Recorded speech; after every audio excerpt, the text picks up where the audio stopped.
Firman Tuhan diambil dari Lukas 9 ayat 37 sampai 43a. Dengarkanlah firman Tuhan. Pada keesokannya, harinya, ketika mereka turun dari gunung itu, datanglah orang banyak berbondong-bondong menemui Yesus. Seorang dari orang banyak itu berseru katanya, "Guru, aku memohon supaya engkau menengok anakku, sebab ia adalah satu-satunya anakku. Sewaktu-waktu ia diserang roh, lalu mendadak ia berteriak, dan roh itu mengguncang-guncangkannya sehingga mulutnya berbusa. Roh itu terus saja menyiksa dia dan hampir-hampir tidak mau meninggalkannya.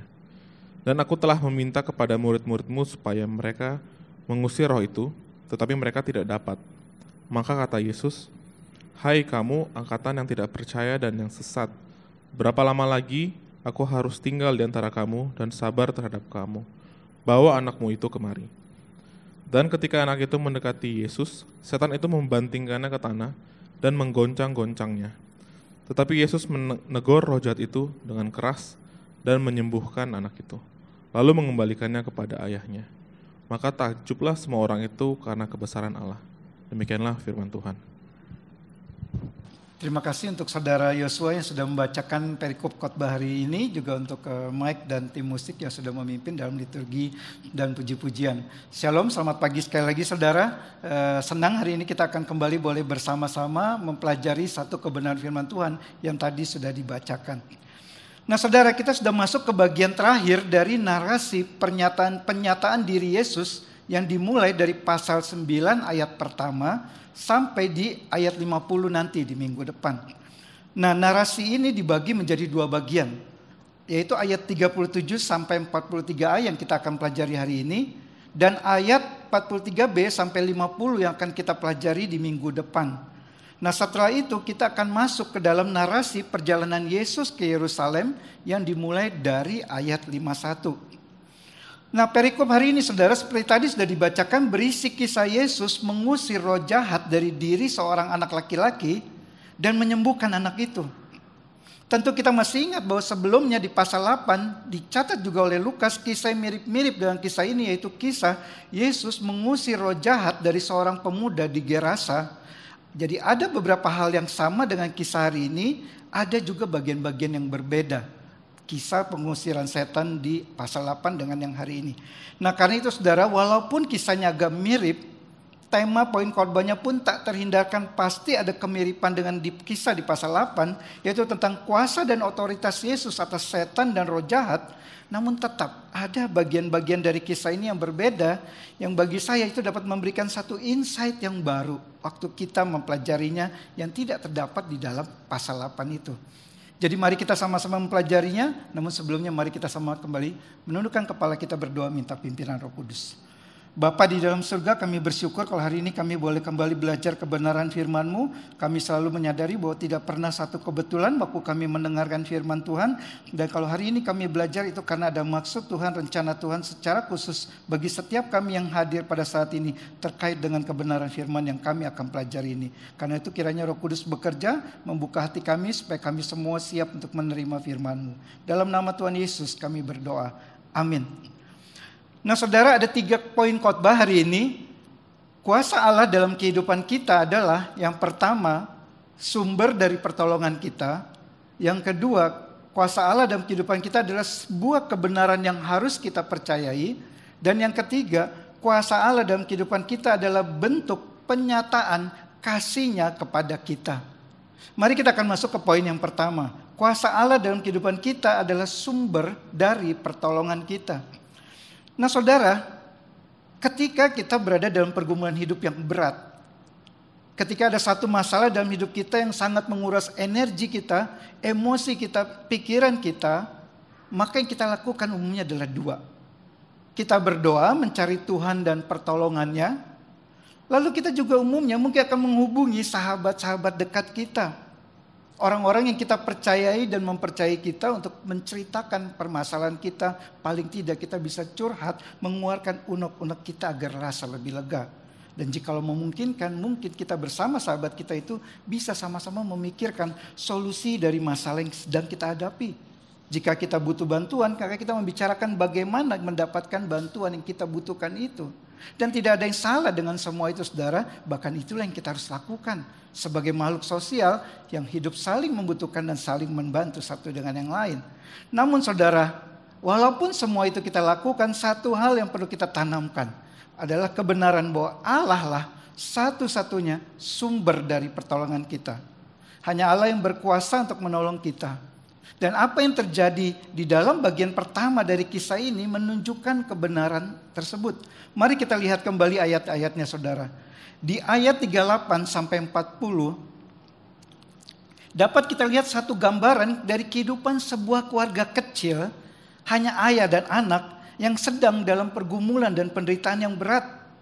Ada seorang anak laki-laki yang sedang sakit, diserang oleh roh jahat.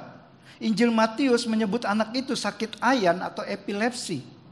Injil Markus menyebut anak itu sakit bisu dengan gejala-gejala yang mirip dengan sakit epilepsi. Nah, Lukas berbeda saudara. Kalau kita baca tadi, ia tidak menyebutkan secara spesifik apa penyakit yang diderita oleh anak itu. Nah, walaupun ada perbedaan dalam penyebutan nama dari penyakit anak itu, ketiganya memiliki kesamaan, yaitu menyebutkan bahwa penyakit anak itu adalah dikarenakan oleh setan atau roh jahat yang masuk ke dalam diri anak tersebut. Jadi Lukas di sini dengan sengaja tidak menyebutkan secara spesifik sakit dari anak itu, karena memang fokus Lukas dalam kisah ini adalah untuk menunjukkan kuasa Yesus yang ada di atas kuasa setan dan roh-roh jahat. Nah, seperti apa saudara penderitaan mereka? Mari kita lihat di ayat 38 sampai 40 tadi. Yang pertama, mari kita lihat ayahnya saudara. Jelas walaupun yang sakit dan diserang oleh roh jahat itu adalah anaknya, tetapi seorang ayah juga akan lebih menderita waktu melihat penderitaan anaknya. Permohonan orang ini kepada Yesus menunjukkan seperti apa perasaannya melihat apa yang terjadi dalam diri anaknya itu. Di ayat 38 kita baca, ia katakan kepada Yesus, "Guru, aku memohon supaya engkau menengok anakku, sebab ia adalah satu-satunya anakku." Dia bukan hanya memohon, tapi dia juga menyebutkan alasan mengapa Yesus harus menolongnya, yaitu karena anak itu adalah anaknya satu-satunya. Ia seperti hendak mengatakan kepada Yesus, "Guru, apakah engkau melihat betapa beratnya penderitaanku ini? Aku hanya memiliki satu anak, dan yang satu-satunya ini pun harus mengalami sakit yang demikian." Saya percaya setiap kita setuju bahwa masalah yang dialami oleh orang ini adalah masalah yang sangat berat menekan hidupnya. Dan Injil Markus mencatat sudah berapa lama anak itu mengalami sakit demikian, yaitu dikatakan sejak masa kecilnya. Markus 9 ayat 21. Jadi bukan hanya masalah orang ini sangat berat, tetapi juga sudah cukup lama penderitaan ini harus ditanggungnya. Itu penderitaan sang ayah saudara. Lalu bagaimana dengan anaknya? Detail yang ditulis Lukas selanjutnya menunjukkan bagaimana iblis telah menghancurkan hidup anak itu. Dikatakan ia bisa mendadak berteriak, disiksa oleh roh itu, digoncangkan oleh roh itu sampai mulutnya berbusa. Sebuah gambaran dari kondisi yang sangat mengerikan, memalukan dan menyedihkan. Dan di tengah-tengah kondisi yang demikian, muncul satu harapan untuk pertolongan adanya murid-murid Yesus yang diharapkan ayah anak itu dapat melakukan apa yang Yesus sudah lakukan, yaitu mengusir setan dan roh jahat dari diri anaknya itu. Namun ternyata saudara, kita baca di ayat 40 dikatakan bahwa para murid Yesus tidak dapat mengusir roh tersebut. Kita lihat di sini saudara, situasinya ayah dari anak itu tidak berdaya. Anaknya tentu lebih lagi tidak berdaya. Para murid Yesus yang seharusnya dapat membantu menolongnya, ternyata juga tidak berdaya menolong anak itu. Semua mereka tidak berdaya. Iblis membuat hidup ayah dan anak itu sangat menderita. Namun apa yang kemudian dilakukan oleh orang itu saudara? Ia tidak berdiam diri karena kondisinya tersebut. Ia tidak menyerah pasrah dengan situasi sulit yang dihadapinya, kecil hati karena ketidakmampuan para murid Yesus untuk menolongnya. Ia tahu dengan persis kepada siapa ia harus datang memohon pertolongan, dan ia menyampaikannya kepada Yesus.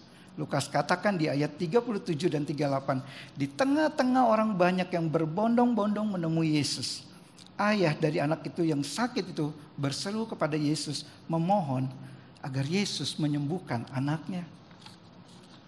Nah saudara, bukankah kisah ini menggambarkan realita dari kehidupan yang ada di dalam dunia kita saat ini?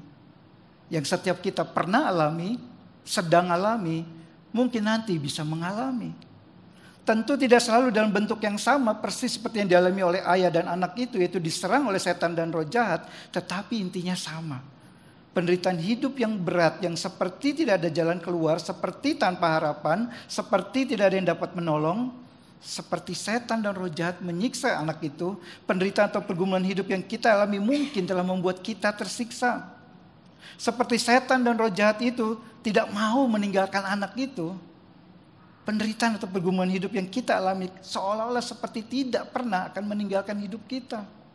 Dan seperti para murid Yesus yang dimintai tolong oleh ayah anak itu, diharapkan diyakini dapat menolongnya, ternyata tidak dapat melepaskan anak itu dari roh jahat.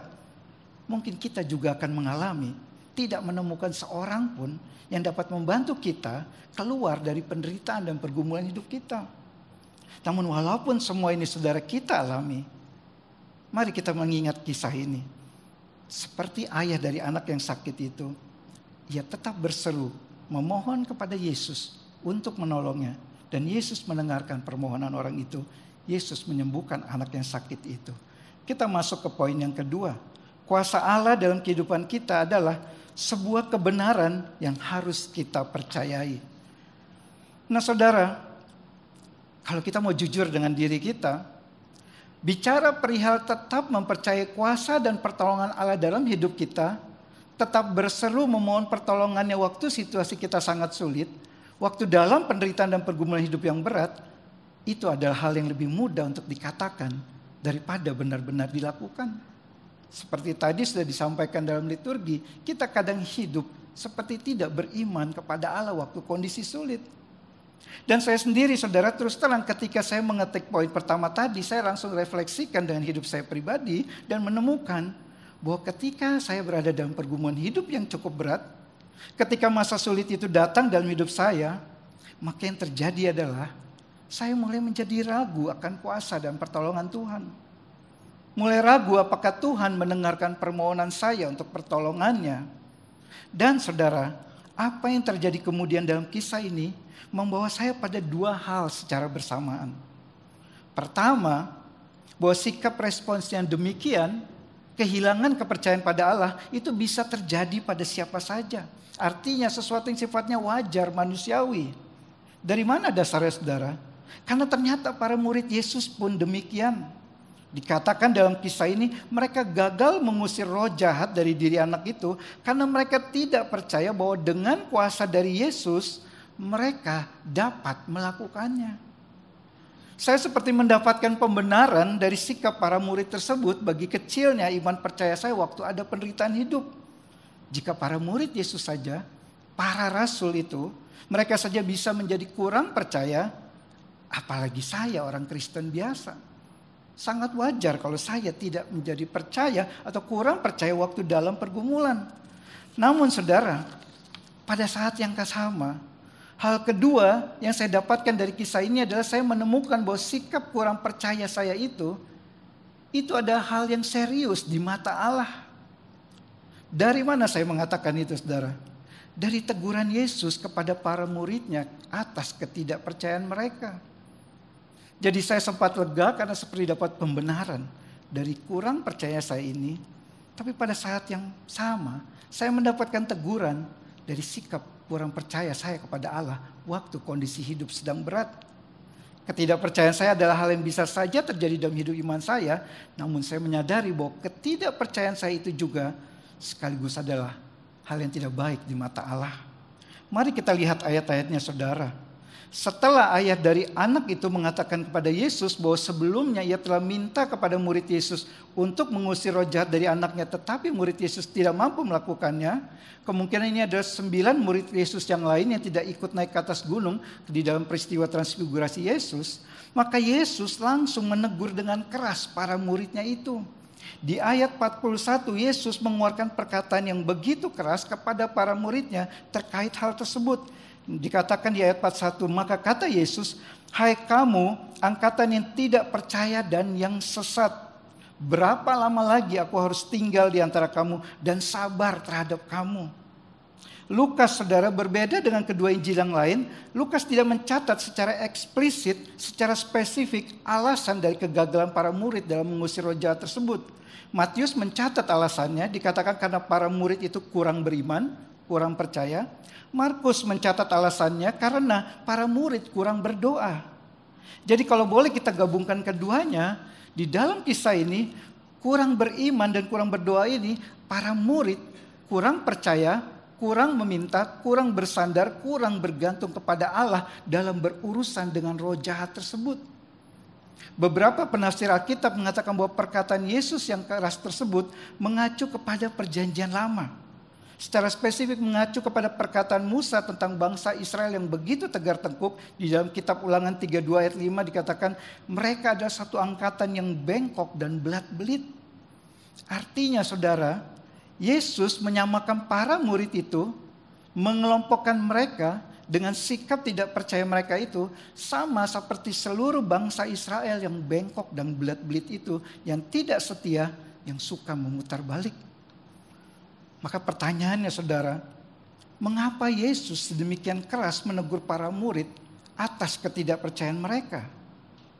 Nah, untuk menjawabnya kita perlu sedikit mundur ke kisah sebelumnya. Masih di pasal 9 kita melihat di pasal 9 ada kisah Yesus mengutus ke-12 muridnya itu pergi untuk memberitakan kerajaan Allah, serta dikatakan di situ untuk mengusir setan-setan dan menyembuhkan orang sakit.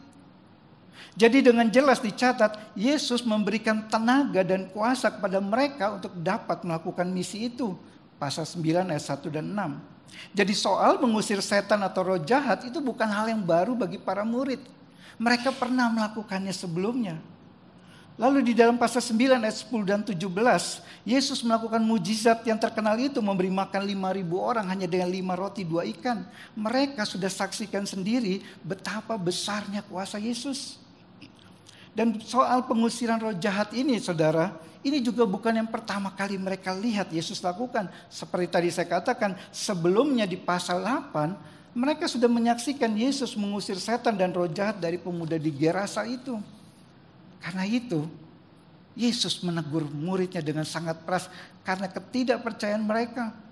Tidak ada alasan yang bisa diterima dari kegagalan para murid dalam mengusir roh jahat itu, karena mereka seharusnya sudah sangat percaya Yesus sanggup melakukannya. Yesus juga sudah berikan kuasa itu kepada mereka dan mereka sudah pernah melakukannya. Namun saudara, kita baca sekarang mereka tidak percaya bahwa mereka dapat melakukannya, sehingga akhirnya roh jahat itu tidak tunduk kepada mereka. Dan yang lebih ironis lagi di sini saudara, kita lihat sikap para murid tersebut sangat kontras dengan sikap dari ayah si anak yang sakit itu. Injil Markus sekali lagi mencatat dengan detail perkataan ayah itu bahwa ia percaya tidak ada yang mustahil bagi Yesus. Dikatakan di Markus 9 ayat 24, ayah itu berkata kepada Yesus, "Aku percaya, tolonglah aku yang tidak percaya ini." Ayah anak itu percaya pada kuasa Yesus yang sanggup menyembuhkan anaknya dan mengusir roh jahat dari dalam diri anaknya, dan berharap para murid Yesus dapat melakukannya. Tetapi para murid Yesus sendiri justru tidak percaya bahwa dengan kuasa dari Yesus mereka dapat mengusir roh jahat dan menyembuhkan anak itu. Nah saudara, bagaimana dengan kita? Apakah pernah terpikir bahwa keraguan kita akan kuasa dan pertolongan Allah ketika kita sedang dalam penderitaan dan pergumulan hidup yang berat adalah sesuatu yang serius di hadapan Allah? Apakah pernah terpikir bahwa ketidakpercayaan kita akan kuasa dan pertolongan Allah waktu kita dalam pergumulan hidup itu memiliki dua sisi. Di satu sisi itu adalah hal yang wajar sebagai manusia kita dapat mengalaminya, tapi di sisi yang lain itu adalah sikap yang salah di hadapan Allah. Atau saudara, kita hanya memiliki sikap satu sisi saja, melihatnya sebagai hal yang wajar dalam kehidupan iman kita tanpa diikuti dengan kesadaran bahwa itu adalah hal yang salah dan serius di mata Allah. Nah saudara, ada satu hal yang penting untuk saya katakan setiap kali kita berbicara tentang beriman atau mempercayai kuasa Allah dalam menolong kita seperti yang sedang kita pelajari saat ini. Saya bukan sedang mengatakan bahwa setiap kita pasti akan mendapatkan pertolongan yang kita butuhkan langsung begitu kita mohon kepada Allah. Ada kalanya Allah di dalam kehendak dan kedaulatan dan kasih-Nya mengizinkan kita ada dalam pergumulan hidup yang cukup lama sebelum akhirnya Ia melepaskan kita dari masalah tersebut. Kisah ayah dan anak ini pun demikian, dikatakan sejak masa kecil, artinya sudah lama mereka dalam penderitaan. Dan saya juga tidak sedang mengatakan bahwa iman percaya kita adalah penentu utama dari terjadi atau tidak terjadinya kuasa pertolongan Allah dalam hidup kita. Jelas juga dari kisah ini bahwa ketidakpercayaan para murid itu tidak jadi penghalang bagi pekerjanya kuasa Yesus menyembuhkan anak tersebut.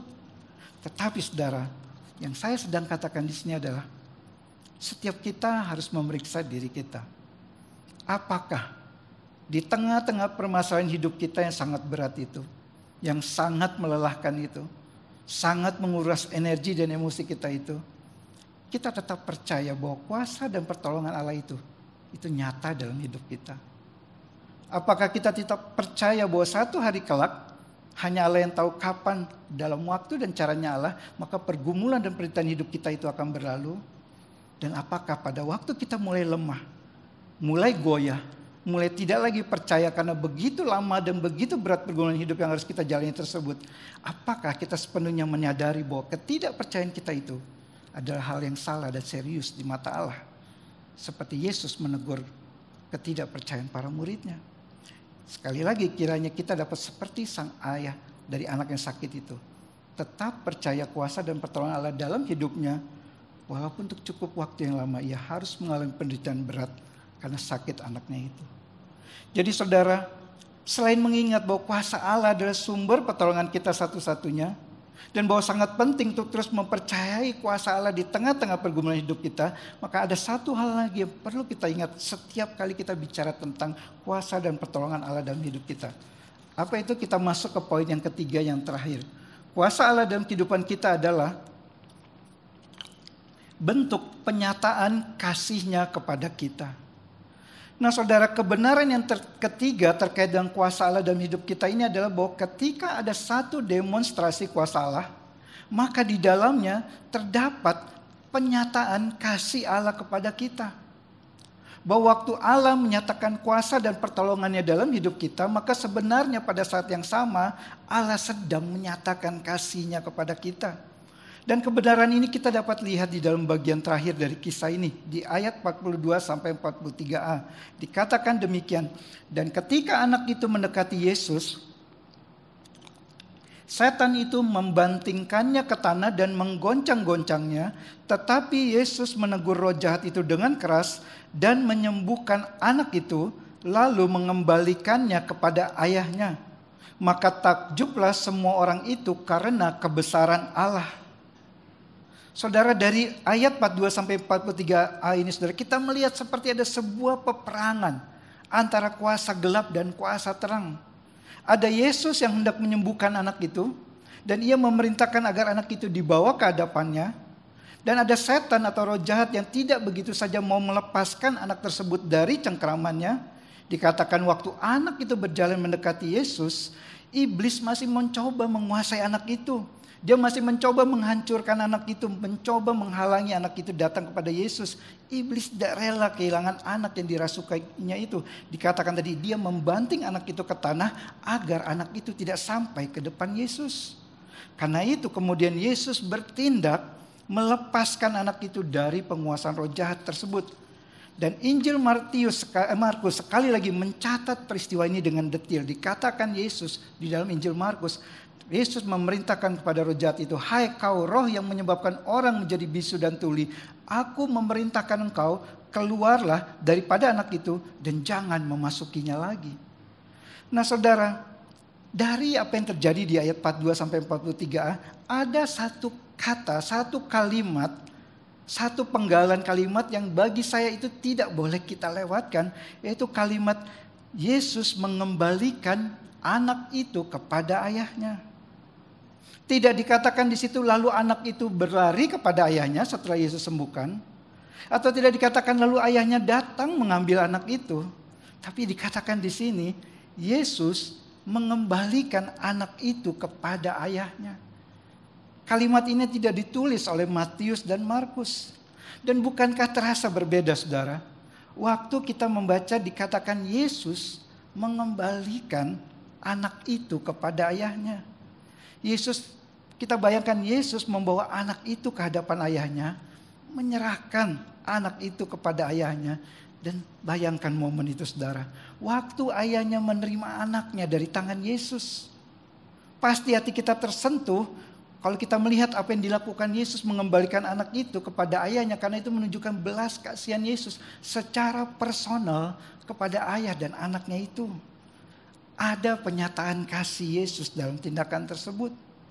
Dan kata ini, saudara, mengembalikan kepada ayahnya, itu juga bagi saya memiliki satu makna yang khusus dan menjadi simbol seperti sesuatu yang telah pergi namun kemudian kembali lagi. Setelah dalam waktu yang lama, dikatakan tadi, sejak masa kecil anak itu dalam tanda kutip telah meninggalkan ayahnya secara emosional, sosial, relasional, spiritual. Sekarang Yesus mengembalikan hidup anak itu. Yesus mengembalikan relasi emosional dengan ayahnya. Yesus mengembalikan hidup sosial anak itu. Yesus mengembalikan hidup spiritual anak itu. Anak itu yang telah lama pergi di bawah iblis, meninggalkan ayahnya. Sekarang Yesus membawa anak itu pulang kembali kepada ayahnya. Yesus memulihkan, Yesus merestorasi hidup keluarga kecil ini, saudara. Dan mengapa Yesus melakukannya? Karena kasihnya kepada keluarga kecil ini, kepada ayah dan anaknya itu. Nah, saudara, mari kita lihat kepada hidup kita. Bukankah apa yang dilakukan Yesus terhadap anak itu juga menggambarkan apa yang dilakukan Allah dalam hidup rohani kita? Seperti anak itu dikuasai, disiksa, dibuat menderita oleh setan dan roh jahat itu. Bukankah kita juga dulu ada dalam penguasaan iblis sebelum Allah melepaskan kita dari belenggu kejahatannya? Dan seperti anak itu, saudara, tidak dilepaskan begitu saja. Kita baca dia dibanting iblis ke tanah ketika ia mendekati Yesus. Demikian juga kita. Waktu Allah hendak menyelamatkan kita, kita tahu iblis tidak begitu saja melepaskan kita. Dia masih terus mencoba menghalangi untuk kita datang kepada Allah. Dan sama seperti iblis tidak memiliki kuasa apapun untuk mencegah anak itu datang kepada Yesus. Dia hanya bisa mencoba menghalanginya, tapi tidak mampu membuat anak itu tidak sampai ke hadapan Yesus. Maka demikian juga, saudara, iblis yang mencoba menghalangi kita untuk datang kepada Allah itu tidak dapat dan tidak berkuasa untuk membuat kita tidak sampai kepada Allah jika Allah telah memanggil kita untuk menerima anugerahnya. Dan sama seperti anak itu dilepaskan dari kuasa setan dan roh jahat serta disembuhkan dari sakitnya, bukankah demikian juga kita dilepaskan Allah dari penguasaan iblis dan disembuhkan Allah dari sakit dosa kita? Dan sama seperti saudara, anak itu setelah sembuh dikembalikan Yesus kepada ayahnya, maka demikian juga kita.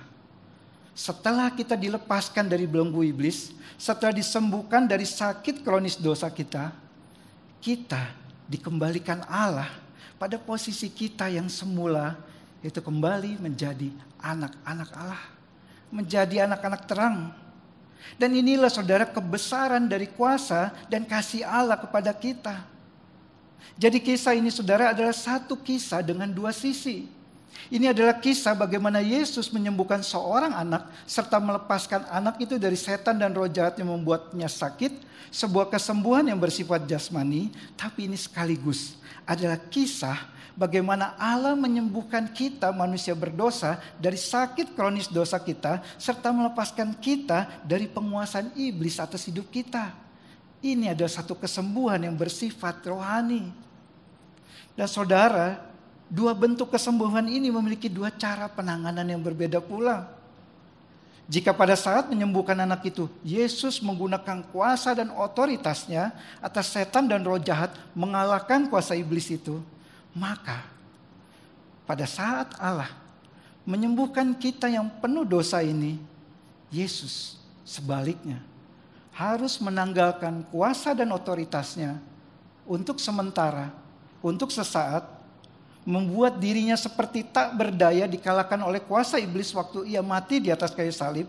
Namun Yesus kemudian kembali mengenakan kuasa dan otoritasnya dengan bangkit dari kematiannya, mengalahkan untuk selamanya kuasa iblis dan sengat maut kematian. Inilah saudara, demonstrasi terbesar dari kasih dan kuasa Allah. Inilah tindakan terbesar yang menunjukkan kebesaran Allah, yaitu ketika Yesus rela mati di atas kayu salib untuk menebus dosa saudara dan saya, untuk menyelamatkan saudara dan saya, untuk mendamaikan kembali kita dengan Allah, untuk memulihkan kembali relasi kita dengan Allah. Jadi saudara, seperti apa kondisi hidup saudara saat ini? Dalam kehidupan pribadi saudara, kehidupan keluarga, karir, pekerjaan, keuangan, usaha, kehidupan sosial, kehidupan pelayanan, kehidupan kerohanian. Apakah semua aspek itu sedang berjalan dengan relatif lancar, dalam kondisi baik? Tidak ada pergumulan yang berat yang saudara harus pikul dan jalani pada saat ini? Puji Tuhan kalau seperti itu saudara.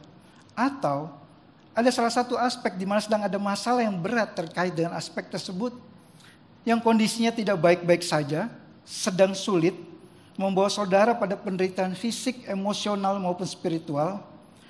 Apapun juga kondisi kita saat ini saudara, entah sedang baik, sedang tidak baik, sedang susah maupun senang, ingatlah satu, kita semua membutuhkan kuasa Allah dalam hidup kita. Tanpa kuasa Allah yang menopang kita, menolong kita waktu kita dalam kesusahan, memelihara kita waktu kita dalam kelancaran, maka tidak mungkin kita dapat melangkah sampai sejauh di mana saat ini kita berada. Karena itu seperti semua orang yang dikatakan di ayat 43a, menyaksikan kesembuhan anak itu menjadi takjub karena kebesaran Allah. Kiranya setiap kita, setiap hari hidup dalam satu ketakjuban akan kebesaran, kuasa, dan kasih Allah dalam hidup kita semua. Amin. Mari kita berdoa.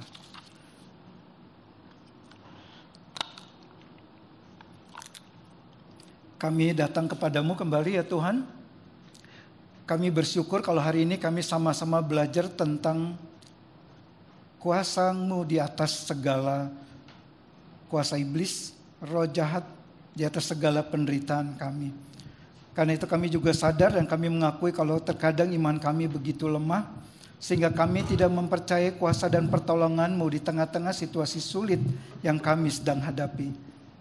Karena itu ya Tuhan, seperti seruan daripada ayah yang anak yang sakit ini, aku percaya, tolonglah aku yang tidak percaya ini.